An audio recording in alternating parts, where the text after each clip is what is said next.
The Buffalo Bills just got absolutely screwed by the NFL and the officiating once again. Now, how many years does it have to take for this to happen? I'm literally having Patriots fans, Kansas City Chiefs fans, Lions fans, teams all over the place texting me, reaching out to me, just being honest with me, and just being like, yeah, they can't get over how dumb those calls were. Guys, I can show it to you again right here briefly on the screen. Cooks is going to go up. He gets the ball. I think he clearly gets control right here. I don't know. You have to tell me. I think he's literally getting control. He's about to have his knee down. He's down with the ball in his hands, just made the catch. You know, even Dave's just acknowledging this. Patriots fan himself wants nothing to do with Buffalo, hates Buffalo.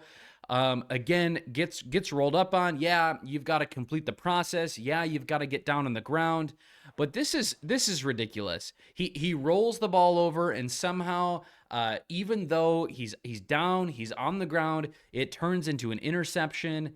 This is ridiculous. Let me know your thoughts down in the comments right now. But even so, like when you look at these pictures and you look at this play, that this right here that you're looking at on the screen turns into an interception, it's bonkers. It's crazy. The defender rolls over, the defender gets in, I guess, the perfect position. Man, I don't know how they gave this one up. This is ridiculous. Again, you just look at these plays, you just look at that. From Dave posting that. There's a bunch of people all over the internet that are talking about this right now. Pass interference, again, makes the NFL game unwatchable. Again, in this play, Sneaky Joe's posting this. This right here, this play on the screen is ruled an interception. Man, I'm so glad that I'm in no way associated with the NFL and the NFL referee crew, because, man, this was a terrible end of the game. The Bills had like 53 or 44, I can't remember the exact figure, yards given up on the last drive because of penalties. Now, the Joey Bosa one was pretty extreme, but those pass interference calls at the end of the game, but even here, like Jason Whitlock, seemingly unbiased, is just honest. It's like, that's a catch by Cooks. Again, I've literally got Patriots fans who are rivals talking about how this is a catch, how the Buffalo Bills just got screwed. I'm at sort of a loss for words in this. I don't know. What a rough end of the season.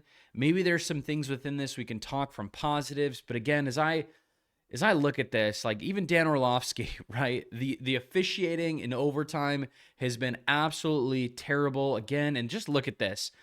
Again, knee down, he has control of the ball. How in the world does this defender who's praying over him, I know it's really quickly, I know it's very fast, how do the Denver Broncos in this position get the ball? The Bills should have had the ball at what? The 20-yard line, the 25-yard line. They should have had the ability to just kick the field goal or go ahead and get the touchdown, whatever it might have been, and win the game. Man, that's killer. Maybe to just transition here, Bills Mafia. I don't know if I don't have a silver lining for this game. This one hurts. It just is really painful. I honestly didn't even really want to record tonight because it's just, what a terrible ending to the year. And the hard part is when I look at this game and I look at really who let the Buffalo Bills down, it wasn't the rush defense. It wasn't Bobby Babich. It wasn't Sean McDermott. It was Josh Allen in the turnovers. It was James Cook in the turnovers. When I look at this game and I look at the players who did let us down, and I know Josh Allen and James Cook in their own right had amazing games, but name a game in history. I haven't looked this stat up. I assume that there's literally none. Name a game where a team with 5 turnovers and a -4 turnover differential and loses the penalty, yardage or penalty totals, that they win the game. I don't think it's ever happened. And I don't think it's ever going to happen. We talked about the keys to success in this game, that Keon Coleman was going to have to play well, and that Dalton Kincaid was going to have to play well, and that we were going to have to be able to run the ball. We did every single one of those things. Keon Coleman was in the game. He caught a touchdown. Dalton Kincaid was in the game. He caught a touchdown. Now, Dawson Knox did potentially drop a go-ahead, or he was a little bit out of place, or was a little bit overthrown ball for him to score a touchdown on that near last drive. There's a lot of positives, though, in this game, too. Deion Walker is going to be a force to be reckoned with. There is some really good play by a lot of our players. And not only that, I look at even our coaching staff. Joe Brady, outside of a couple play calls, there's a couple first downs where I thought he botched it, but he did a really good job of calling this game. Josh Allen, outside of the turnovers, he played out of his mind. But you don't win when you turn the ball over 5 times. Bills Mafia, I'm not, you know me, I'm a glass half full guy, but this one's painful. This one hurts.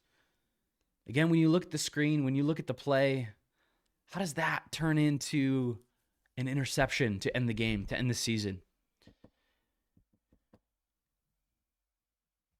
I don't know. Let me know what you think down in the comments. But my name is Collin. We're going to get right back into it in a couple days. Drop me down some thoughts down below. And all of it, God bless. Go Bills. We'll see you later.